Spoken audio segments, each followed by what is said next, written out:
오늘은 38해 된 병자, 38해 된 병자라는 제목으로 함께 말씀을 나누길 원해요. 요한복음에는 7개의 표적이 있다고 했어요. 물로 포도주를 만든 주님의 행하신 신하의 아들, 왕의 신하의 아들을 고치신 표적, 또 38년 된 병자를 고치신 표적, 오병이어의 표적, 또 폭풍을 잠잠케 하시는 표적, 소경의 눈을 뜨게 하신 표적, 죽은 나사로를 살리신 표적. 많은 표적이 있었지만요, 특별히 사도 요한이 7개의 표적을 선별해서 기록한 것은 의도가 있다 그랬어요. 요한복음 20장 31절 한번 같이 읽겠습니다. 오직 이것을 기록함은 너희로 예수께서 하나님의 아들 그리스도이심을 믿게 하려 함이요, 또 너희로 믿고 그 이름을 힘입어 생명을 얻게 하려 함이니라. 아멘. 이 세상에는 하나님을 믿는 사람들이 엄청 많아요. 엄청. 유대인들은 다 하나님 믿어요. 이슬람교 있잖아요. 이슬람교도 다 하나님을 믿어요. 그리고 기독교인이라고 말하는 사람들도 하나님을 믿어요. 근데 하나님을 믿는데 하나님을 믿는 통로가 있어요. 하나님이 우리를 구원하시는 통로라고 생각하는데요, 유대인들은 율법을 통해서 자기네들이 구원을 받는다고 생각해요. 이슬람교는 거룩한 싸움, 그거를 성전이라 그래요. 거룩한 전쟁. 그래서 성전, 거룩한 싸움을 통해서 하나님이 자기들을 구원해 준다고 착각해요. 그 기독교도요, 예수님을 통해서 구원해 줬다고 하지만 이 구원의 의미를 세상에서 잘 먹고 잘 사는 거라고 생각해요. 그래서 그냥 예수님만 믿고 하나님만 믿으면 그냥 죽어서는 예수님 때문에 천국 가고, 이 땅에서는 전능하신 하나님 믿으면서 만사형통하고, 그렇게 착각해요. 그거는 다 잘못된 우상을 섬기는 거예요. 그렇다면 사도 요한도 예수님이 십자가에 돌아가시기 전, 그리고 부활하시고 승천하신 후에 성령을 받기 전까지는 엄마의 힘을 빌어서 사촌이라는 그러한 관계 속에서 어떻게 하면 예수가 왕이 됐을 때 우리가 우편이나 좌편에 설 수 있을까? 세상에서 내가 어떻게 힘을 과시하고 내가 어떻게 높아질 수 있을까? 제자들이 모이기만 하면 누가 높은지 서열 정하기에 바빴던 거예요. 그런데 성령을 받은 후에 사도 요한은 깨닫은 게 있어요. 이 세상은 잠깐이구나. 이 세상에서는 하나님이 보내주신 예수님을 배워나가는 시간이구나. 여호와 하나님, 구원의 하나님이신 그 우리의 영원한 생명주 되신 하나님을 우리가 의지하는 시간이구나. 구약에서 우리를 구원하신, 이스라엘 백성들을 구원하신 그 여호와 하나님이 이 땅에 사람으로 오셨구나. 이것을 가르쳐주고 싶은 거예요. 그래서 예수가 누구인지 표적 7가지를 기록하면서 이 예수는 하나님이시다. 하나님의 아들은 하나님이에요. 아들 하나님. 아들이라도 하나님. 그분은 하나님이시라는 거예요. 근데 그분이 이 땅에 오셔서 우리의 그리스도 왕이 되신다는 거예요. 근데 그 왕이 군림하면서 왕이 아니에요. 세상의 왕은 우리를 피곤하게 해요. 힘들게 해요. 스트레스를 줘요. 왜요? 군림하니까. 근데 예수 그리스도는 우리를 섬기시는 종으로 오신, 결국에는 십자가에 죽기까지 복종하신 우리의 영원하신 왕으로 오셨다는 거예요. 예수님이 하나님의 아들이신 것, 그런데 그분이 이 땅에 사람으로 오셨다는 것, 그것을 사도 요한도 깨달아서 요한복음을 썼지만 사도 바울이 이 예수 그리스도의 하나님이신 것을 안 거예요.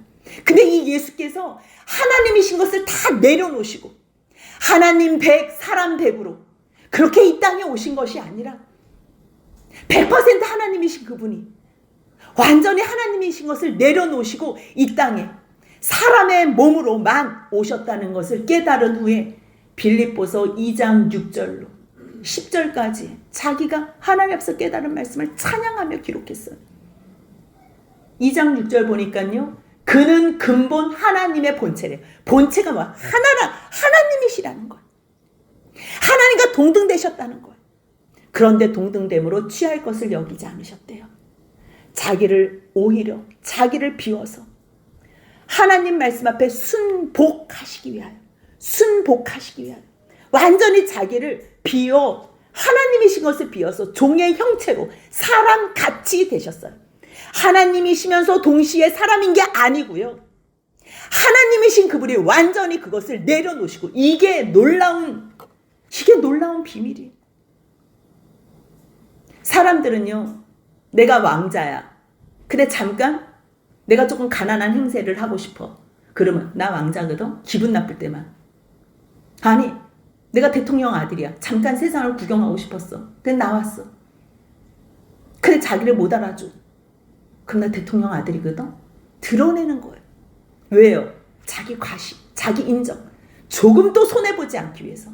그거는 아무것도 아니에요. 뭐 또 잘난 척하는 거예요? 뭐 누구 뭐 더 힘들게 하기 위해서 뭐 지금 장난하는 거예요? 그런 게 아니라는 거예요. 예수님이 이 땅에 사람으로 오셨다. 니네들 까불어? 내가 하나님인데. 이런 게 아니라니까요. 표적 보이신 게 내가 하나님, 이게 아니라고요. 그분이 하나님의 아들이신데도 불구하고 이 땅에 사람으로 오셔서 기도하시며 성령으로 충만하셨을 때 어떠한 행적을 하셔서 하나님께서 부탁하시고 하나님께서 시키시는 일만 성령을 통해서 하셨는지 그걸 보여주시는 거. 그래서 사람의 모양으로 나사 어디까지? 자기를 낮추셨는데 죽기까지 복종하셨대요. 그게 어디서 죽으셨다는 거예요? 하나님이신 그분이 다 내려놓으시고 다 포기하시고 자기를 완전히 비우셔서 십자가에 자기가 만든 그 사람들의 손에 의해서 못 박혀 죽으신 이게 놀라운 사랑이라는 거예요.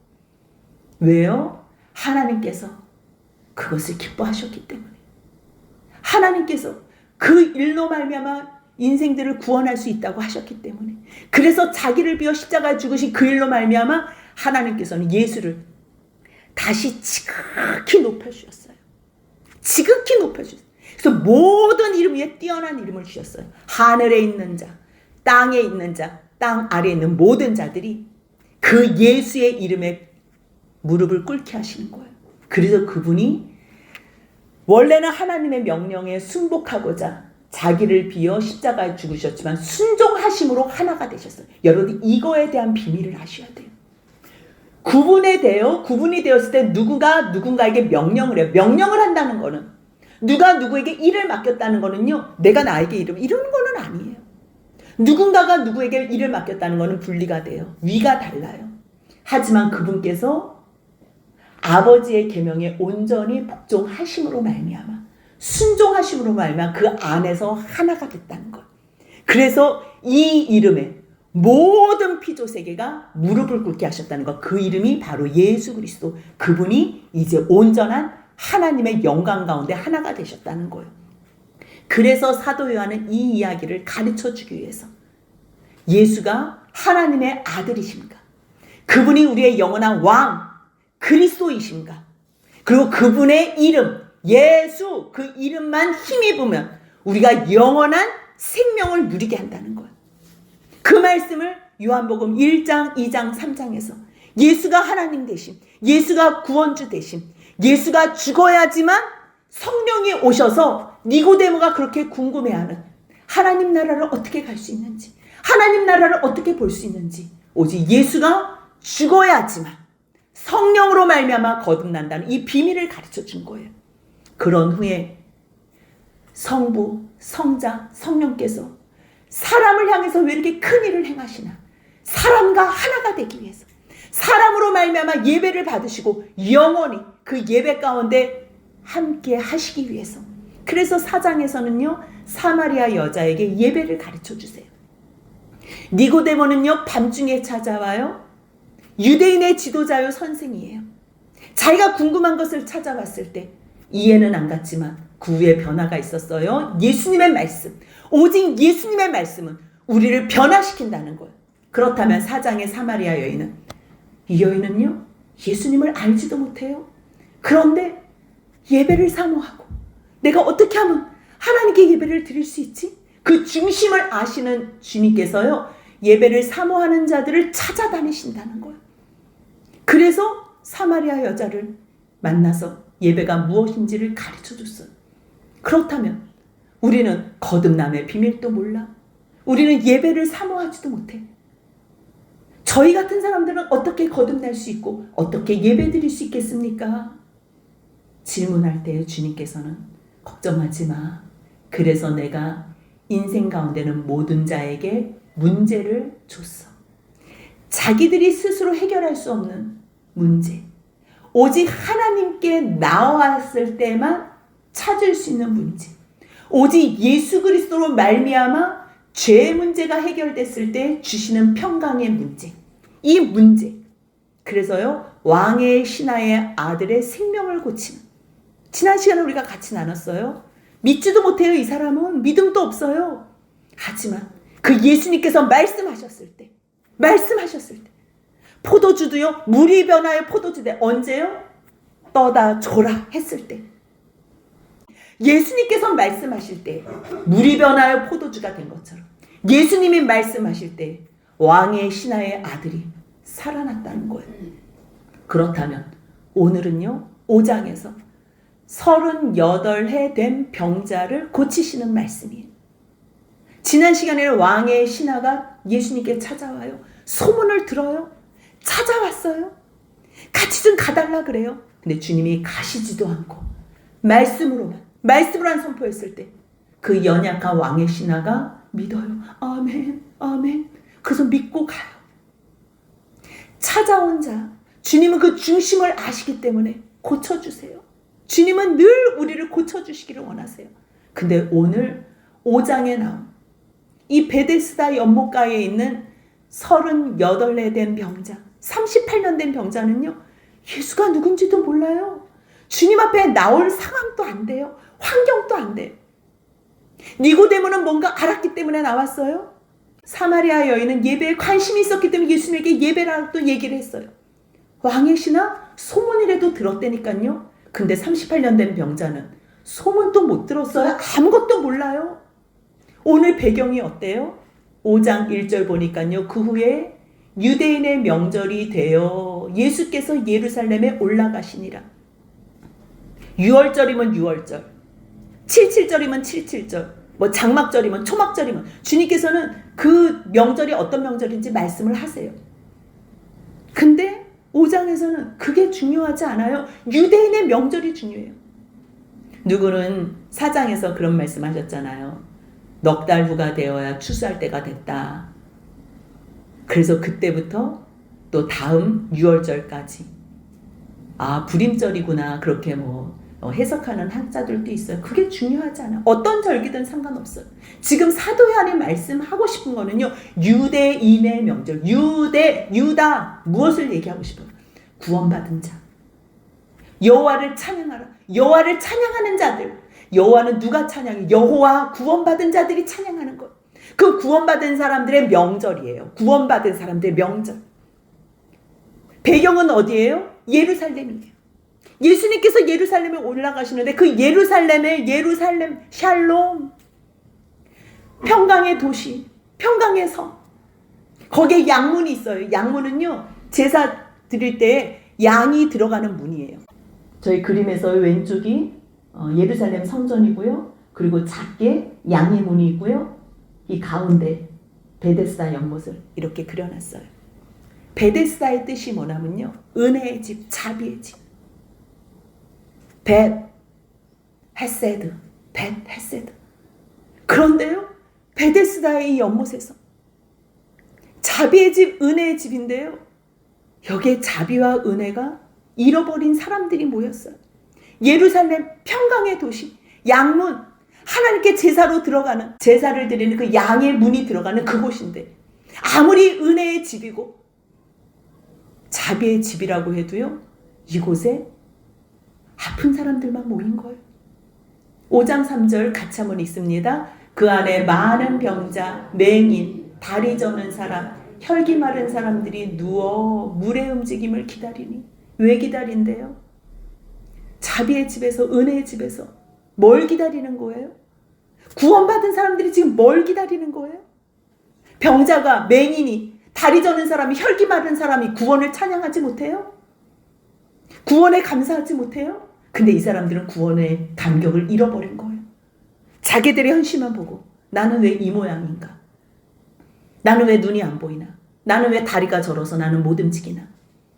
근데 거기에 소문이 들린 거예요. 물이 움직일 때마다 천사가 가끔 내려온대요. 근데 거기에 먼저 들어가는 사람이 어떤 병에 걸렸는지 낫게, 이거는 사실 근거도 없는 말이에요.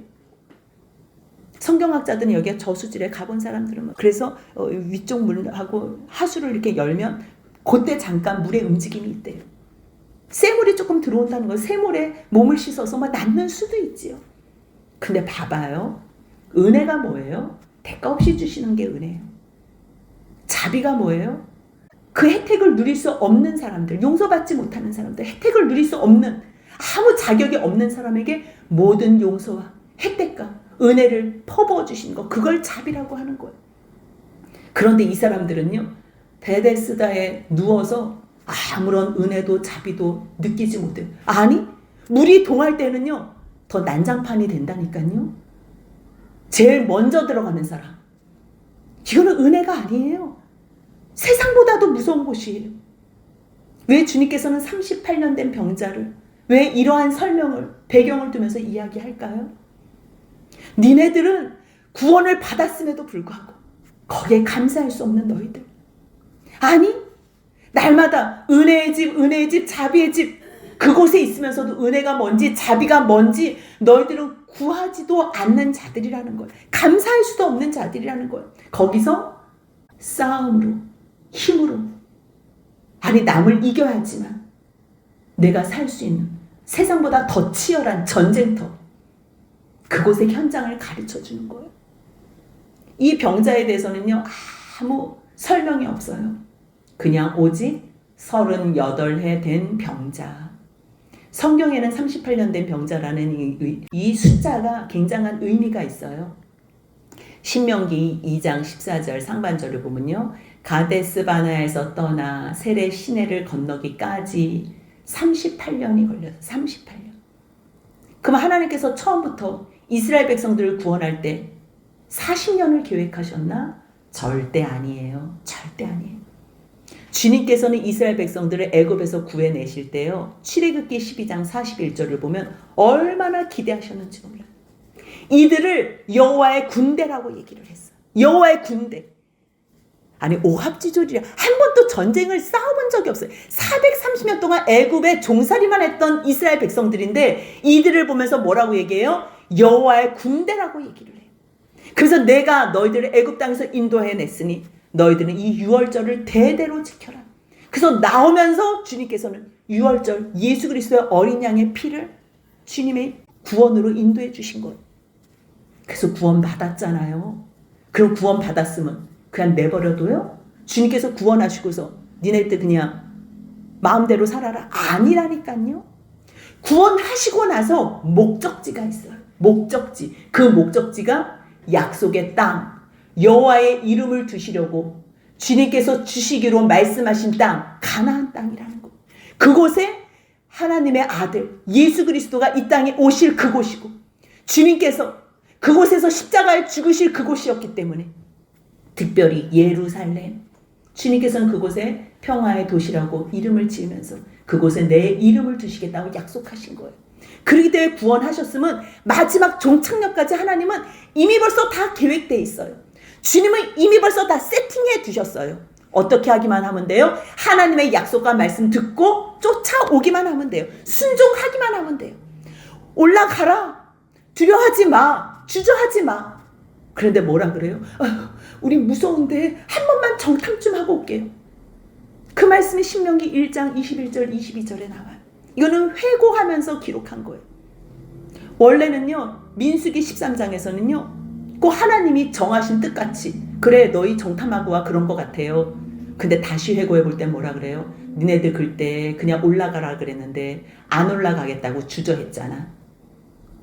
그래서 어쩔 수 없이 너희들을 정탐꾼을 보낸 거잖아. 근데 갔다 와서 너희들 뭐라 그랬니? 거기 이렇게 과일이 좋아요. 그곳은 과연 젖과 꿀이 흐르는 땅이에요. 이거 좀 보세요. 그래서 너희들 40일 동안 정탐하기로 마치고 돌아와서 그 땅의 과일을 보이고서 주님이 주시는 땅이 좋습니다. 이야기를 했지. 근데 너희들 그 다음에 뭐라 그랬어? 근데 우리 무서워요. 무서워요. 그러나 신명기 1장 26절 그러나 너희가 올라가기를 원하지 않았잖아. 하나님의 명령을 거역해서 너희 뭐라 그랬니? 하나님이 우리 미워하셔서 저 아모리 사람들 손에 죽이려고 우리를 올려보내시나 보다. 니네들 그랬지? 니네들 또 뭐라 그랬어? 그 성이 너무 커요. 견고해요. 안악 자손을 보니까 우와 무서워가지고 우리 그 사람들 앞에서 메뚜기 같아요. 메뚜기. 그 사람들도 우리를 그렇게 볼 거예요. 아니 12명의 정탐꾼을 보냈는데 10명이 이렇게 부정적인 얘기를 한 거예요. 여호수아와 갈렙은 뭐라 그래요? 능히 여호와께서 우리에게 주시면 차지할 수 있습니다. 믿음의 발언을 했어요. 그런데 이들이 믿음 없이 우리 못해요. 우리 절대 못 올라가. 아니 바로 올라가면 된다니까요. 주님의 계획은 원래 계획은 2년이었어요. 그게 어디에서 근거를 갖는지 아세요? 애굽에서 출애굽할 때 유월절을 지냈지요. 그게 첫 유월절이에요.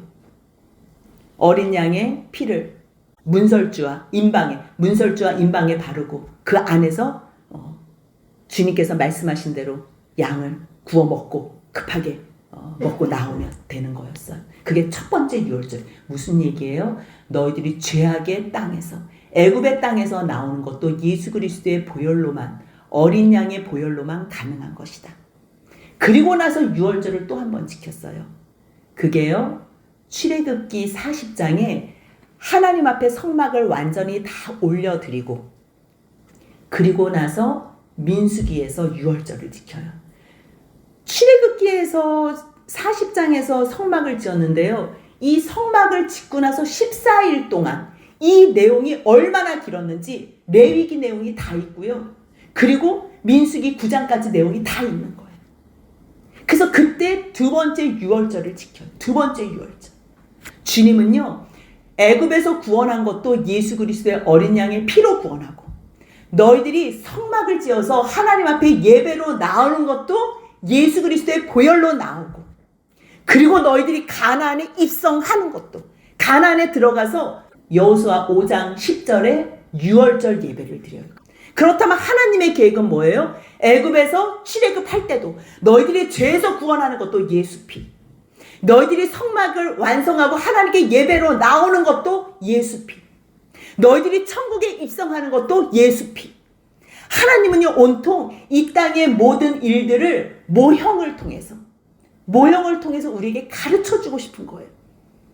그래서 주님은 가데스 바네아에서 곧바로 너희들이 하나님 말씀만 믿고 올라가면 가나안을 점령할 수 있어. 내가 너희들에게 가나안을 줬어.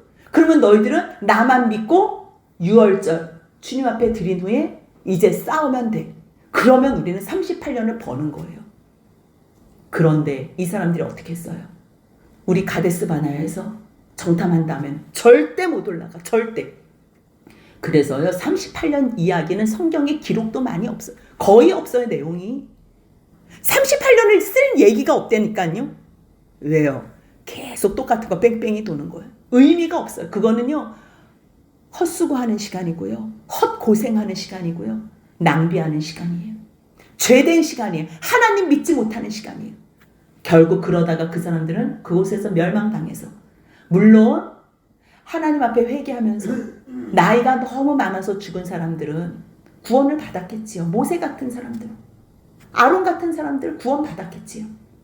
하지만 고라에 악을 행하는 데 동참했던 사람들, 하나님을 원망하고 입만 열면 불평했던 사람들은 구원받지 못하는 거예요. 그래서 이 38년이라는 숫자는요 굉장한 의미가 있는 거예요.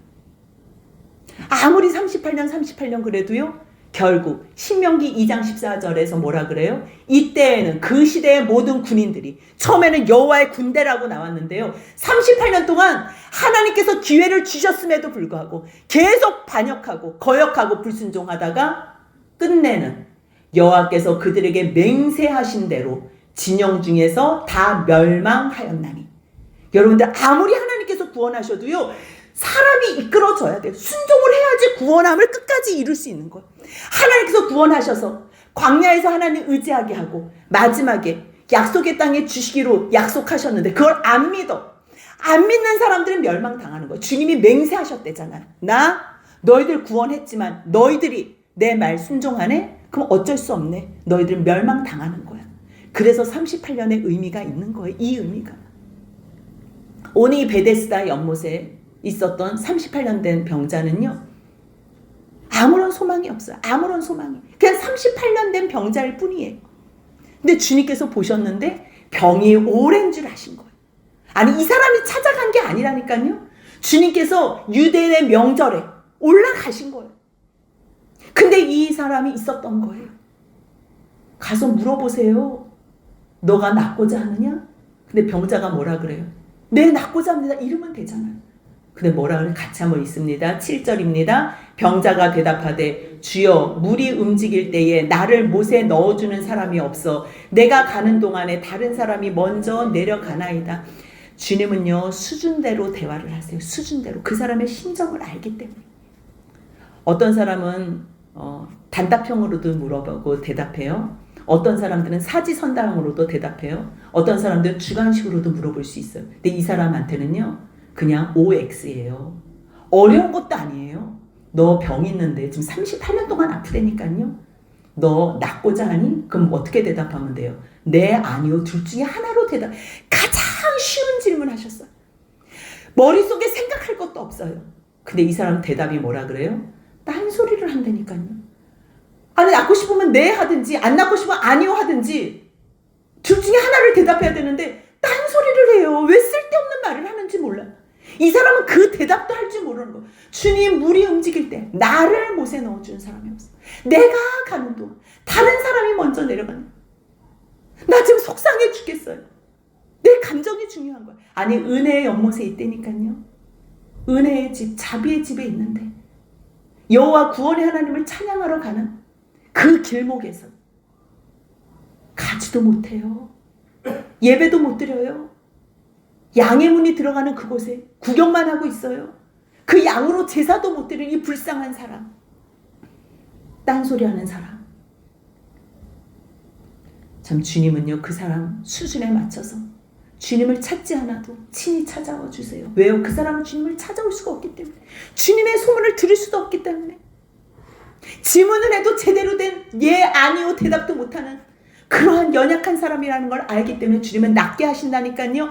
낫고자 하느냐? 제대로 대답 못해도요. 딴소리 해도요. 주님이 뭐라 그래요? 5장 8절 같이 있습니다. 예수께서 이르시되 일어나 내 자리를 들고 걸어가라 하시니 놀랍지 않으세요?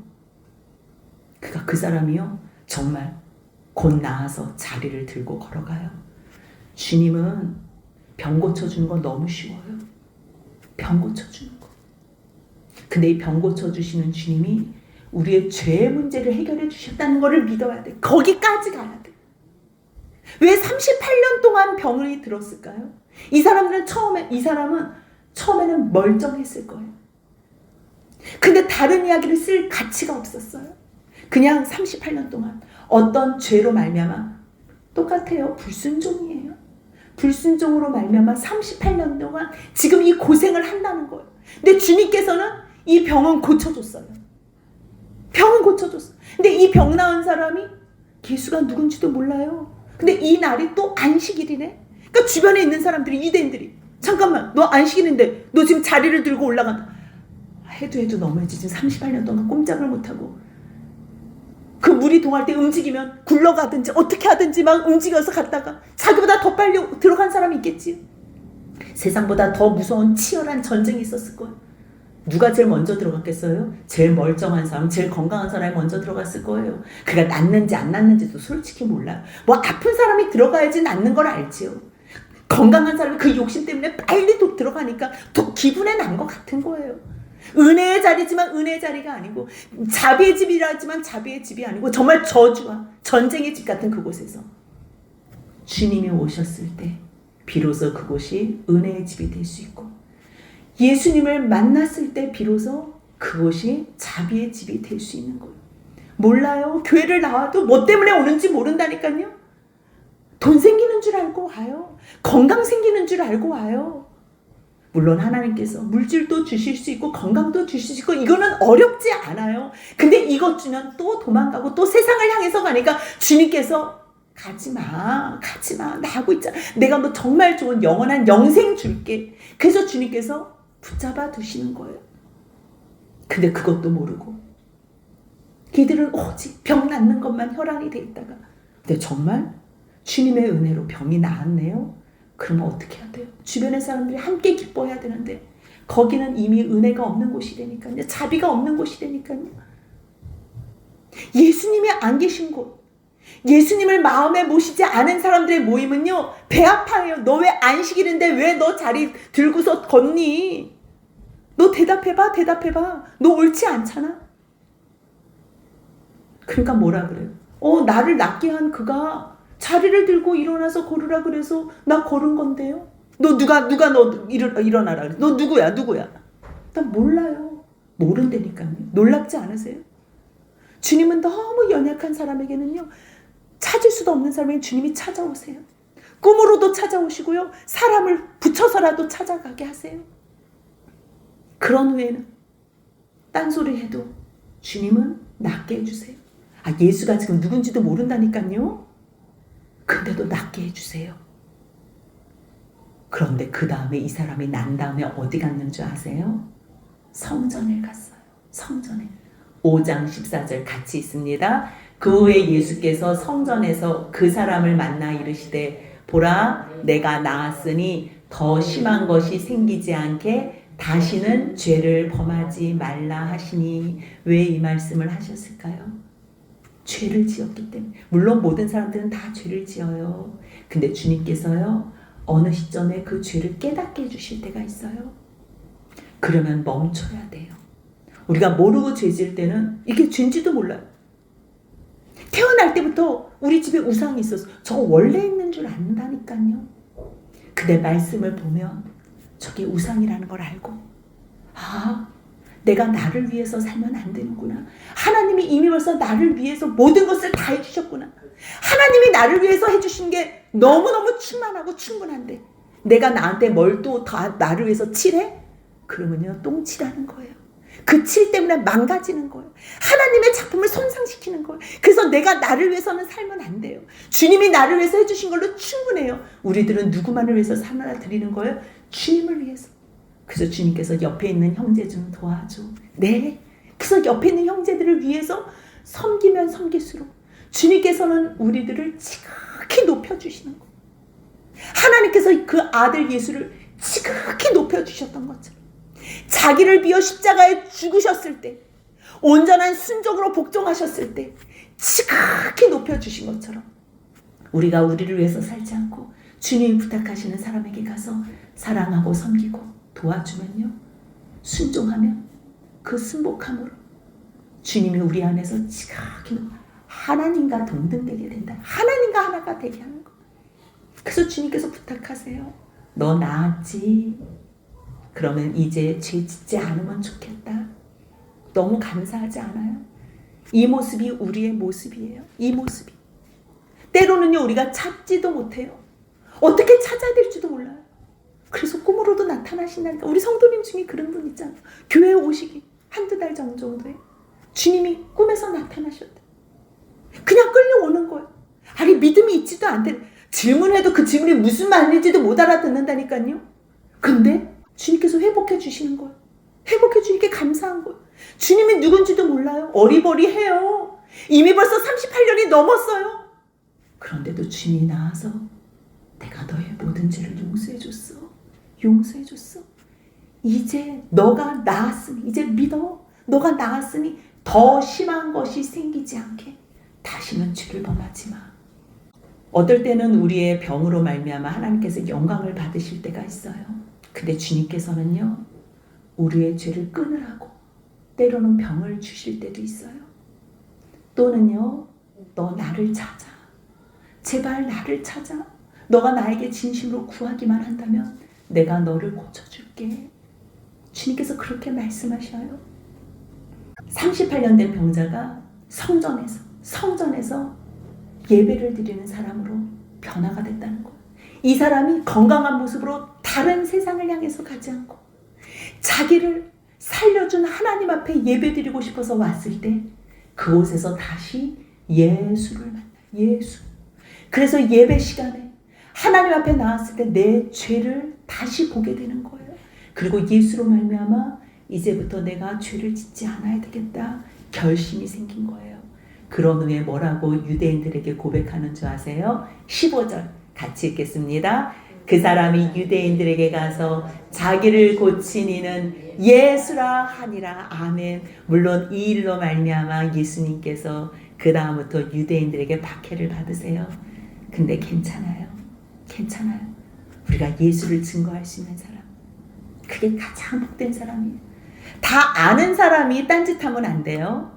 다 아는 사람이 반역하고 목을 곧게 하고 꼭 예수님을 모른 척하고 눈을 떴는데도 불구하고 눈 안 뜬 척 장민인 척하면 안 돼요. 하지만 연약해서 아무것도 모르고 마음에 하나님 감사합니다. 감사합니다. 나를 낫게 해주신 분이 예수지만 나는 예수가 누군지 몰라. 난 저 사람이 누군지 몰라요. 나는 하나님께 감사로 왔어요. 진심으로 하나님께 감사하는 자는 반드시 예수를 다시 만나게 되고 그 예수로 말미암아 죄 용서함과 죄를 끊는 변화의 삶을 살 수 있다는 거 기억하시면 그 다음에는요 예수를 증거하는 거룩한 사람으로 바뀌어요. 그 삶을 누리고 사시는 저희 모두가 되시길 주님의 이름으로 축복합니다. 아멘.